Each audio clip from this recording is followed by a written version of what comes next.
Amboim-pionan'ireo gouvernoura efa voatendry ny tao amin'ny renivohitr'i Sofia androany alakamisy 12 oktobra no tanterahana tao Antsy ny filakevitry ny gouvernoura voalohany izay notarian'ny filohan'ny repoblika ary notron'ireo mpikambana avy ao amin'ny gouvernemanta izay tonga tany an-toerana.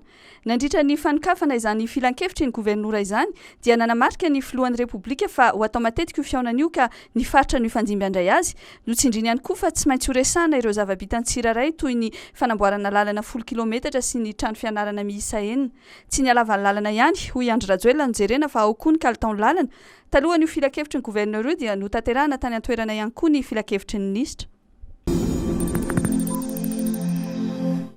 7 volana an-tranomaizina sazy miatra no sazy nomen'ny fitsarana ny Ary Laurent Rahajasson na Iroli Mercia, ministry ny serasera teo aloha, firaisana tsikombakomba tamina hetsika famborim-bahoaka tsy nahazona lalana, fanakorontanana filaminam-bahoaka ary fampirisihana fankahalana no nanamelohana azy.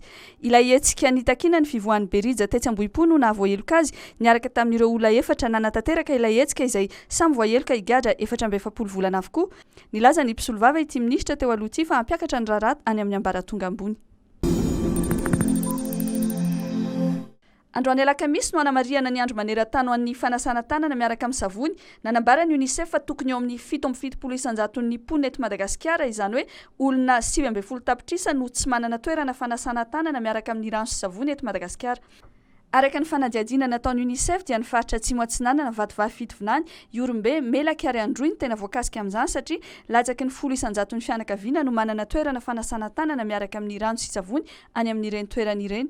Eo amin'ny 4.2 isan-jato fotsiny ny any Atsimo Atsinanana. Nanambara ihany koa ny UNICEF fa eo amin'ny 4 tapitrisa ny mpianatra eto Madagasikara no tsy afaka manasa tanana amin'ny rano sy savony any am-pianarana satria 20 isan-jaton'ny sekoly dia tsy ahitana rano fisotro madio na savony na toerana fanasan-tanana.